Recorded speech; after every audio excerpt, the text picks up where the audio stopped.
सद्गुरु श्री ब्रह्म चैतन्य महाराज गोंदवलेकर, इनका प्रवचन 23 फरवरी। साधक और नाम। जिनको ऐसा लगता है कि हर शब्द में राम निहित है, उनके मन की तैयारी कुछ अलग प्रकार की ही होती है।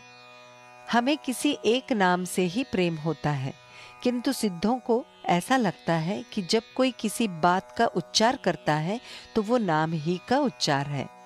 किस वाणी से अर्थात किस ढंग से नामस्मरण किया जाए ये मत सोचिए। जैसा बनेगा वैसा नामस्मरण करते रहिए, लेकिन उसके पीछे पड़े रहिए। नामस्मरण से नाम का अनमोल अनुभव लो।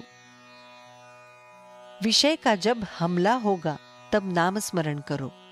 भक्त प्रहलाद ने नामस्मरण के सिवाय और क्या किया? प्रहलाद ने जैसे नाम से प्रेम किया वैसा हम करें। आज तक सभी भक्तों ने यही किया। नामस्मरण करना ही सच्चा मार्ग है।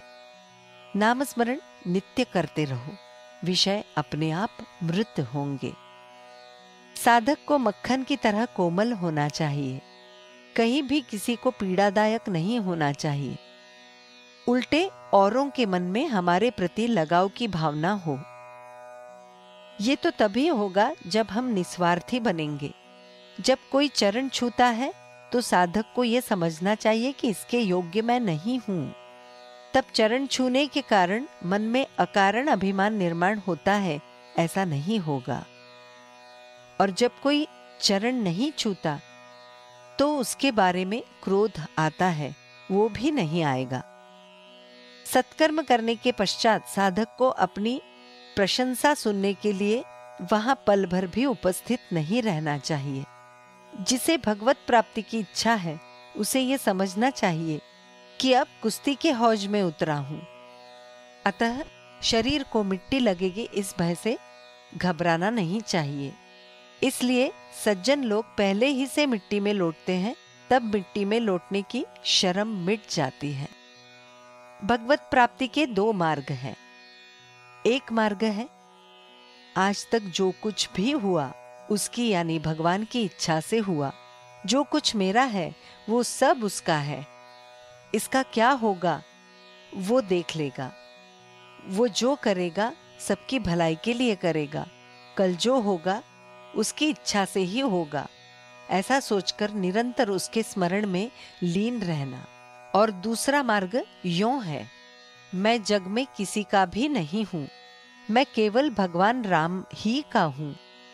ऐसा कहकर किसी से भी प्रेम न करते हुए उसके नाम स्मरण में लीन होना।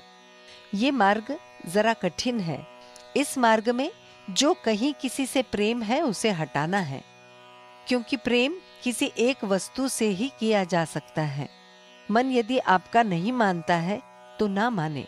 हमें भला बुरा क्या है ये ढूंढना चाहिए और तदनुसार कर्म करना चाहिए। मन अपने आप वहां स्थिर होगा, अतः अपना मन मारो ऐसा न कहते हुए अपना मन भगवान की ओर लगाओ, ऐसा संत हमें बताते हैं। नाम से ऐसा प्रेम हो कि नाम ही अपना सर्वस्व लगे। जानकी जीवन स्मरण जय जय राम।